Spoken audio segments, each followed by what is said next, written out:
সময়টা ভালো যাচ্ছে না ইংলিশ ক্লাব ম্যানচেস্টার ইউনাইটেডের। শেষবার দলটি লিগ জেতে স্যার অ্যালেক্স ফার্গুসনের আমলে সেই 2012-13 মৌসুমে।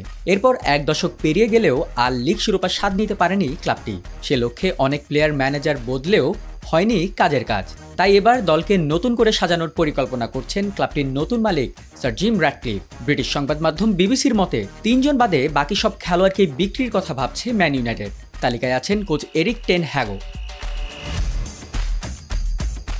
বর্তমানে 34 ম্যাচে 54 পয়েন্ট নিয়ে ইংলিশ লিগে পয়েন্ট টেবিলের 6 আছে 20 বারের চ্যাম্পিয়ন ম্যানচেস্টার ইউনাইটেড, যেখানে এরই মধ্যে ধূলিসাৎ হয়ে গেছে আগামী মৌসুমে তাদের চ্যাম্পিয়ন্স লিগ খেলার স্বপ্ন। তাতেই পুরো দলকে নতুন করে সাজাতে মরিয়া হয়ে উঠেছেন স্যার জিম র্যাটক্লিফ। ইউনাইটেডের বিক্রি তালিকায় আছেন ক্যাপ্টেন ব্রুনো ফার্নান্দেস, গোলরক্ষক আন্দ্রে ওনানা, ফুলব্যাক দিয়েগো ডালত সহ ইংলিশ উইঙ্গার মার্কাস র্যাশফোর্ডও। কিছু সূত্র অনুযায়ী র্যাশফোর্ডকে রেখে বাকি 3 জনকে চড়া দামে বিক্রি করতে চায় ইউনাইটেড। তবে রাসমুস হয়লুন্ড, কবি মাইনু ও গার্নাচোকে একেবারেই ছাড়ার পরিকল্পনা নেই ক্লাবটির। বর্তমানে দলবদলের বাজারে বেশি দাম দিয়ে খেলোয়াড় কেনার অভ্যাস থাকলেও বিক্রির বেলায় তেমন খ্যাতি নেই ক্লাবটির।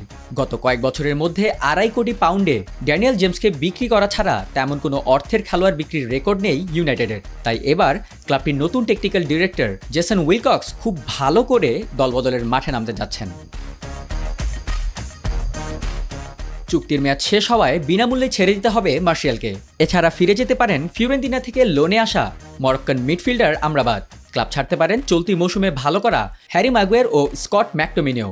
আর ভ্যান ডি বিক, হানিবাল ম্যাসন গ্রিনউড ও জ্যাডন সানচোকেও পুরোপুরিভাবে ছাড়তে পারে ক্লাবটি। তাহলে কোচ এরিক টেন হাগের কি হবে? গুঞ্জন আছে সাবেক ক্লাব আয়াক্স আবারও তাকে দলে ফেরাতে চাচ্ছে। তবে আরও একটি মৌসুমের জন্য টেন হাগের উপর ভরসা করবেন স্যার জিম র্যাটক্লিফ।